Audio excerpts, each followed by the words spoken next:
De facto, quem está atento às televisões já ouviu matemáticos a prever que o número começaria a inverter há 2 semanas atrás. E enganaram-se, naturalmente, é uma previsão que acerta com alguma proximidade. Na realidade, não acertaram porque houve perturbação.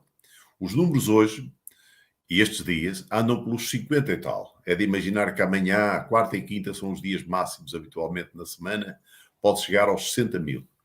60 mil é muita pessoa.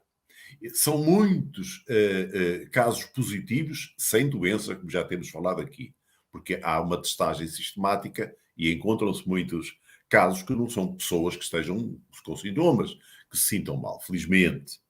Mas quando se fala de 50 mil, há que contar para aí pelo menos com outros 50 mil assintomáticos não identificados, porque quem não tem que fazer um teste por qualquer razão e está contagiado sem sintomas não sabe que está. Portanto, é de imaginar que pelo menos o dobro. Se for o dobro, é 100. 100 é 1% da população. Significa que cada dia que passa com estes números altos, 1% da população fica com um reforço de imunização.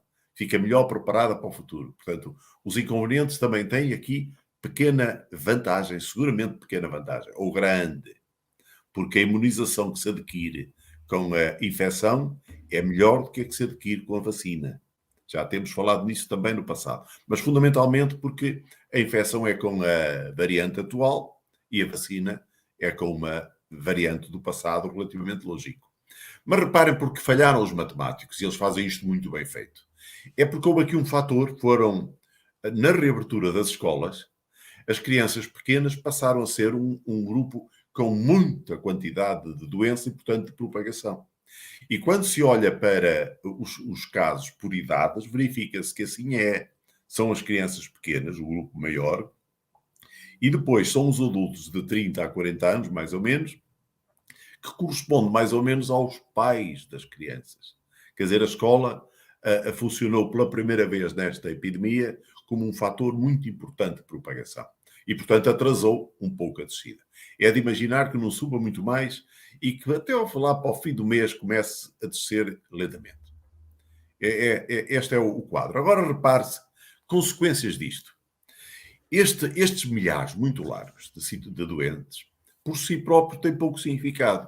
Porque, como já temos dito aqui, cada doente, na sua mediania, corresponde a uma constipação. Um pouco mais de sintomas, um pouco menos, mas a doença tornou-se mais leve. Agora, havendo muitas pessoas na comunidade infectadas, também o há nas escolas, também o há nos hospitais. Isto é, entre os doentes que estão nos hospitais, milhares de doentes, que em princípio possam nada ter a ver com Covid, haverá um grande número de casos positivos, tal como cá fora.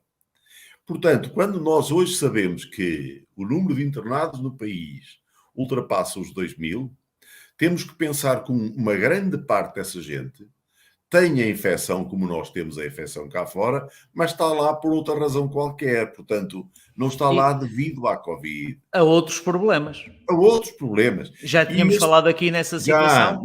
Mas sabe, é muito necessário falar nisto, porque os números como saem da Direção-Geral de Saúde brutos, que inteiros, sem análise, pode parecer que é a doença que está a tirar com as pessoas para os hospitais. E não é. Tanto é que os internamentos têm estabilizado de certa forma. Tem estabilizado. E eu tenho, neste momento só tenho um doente no Marco Canaveses internado desde ontem com Covid, que foi internado 3 dias antes, vindo do outro hospital, onde foi infectado. Ele tem um acidente vascular cerebral, é a razão que o faz estar internado, e neste momento está positivo para Covid. Mas a Covid neste doente, como acontece muitas vezes, nem aqueceu nem arrefeceu, ele está igual. E daqui por uns dias passa a estar negativo para a Covid. E, portanto, é um caso de internamento por Covid. Não é. É um Mas caso continua de com a AVC. Pois o problema é esse. E só esse é que é o problema. E só faz medicação por causa disso, compreendem?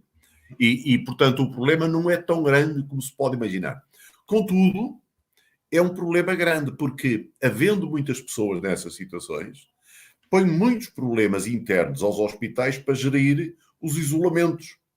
Porque um doente que está com um infarto ou 2 doentes que estão com infarto, se tiver um deles positivo, não podem estar juntos. E os espaços dedicados a doenças muito específicas são pequenos.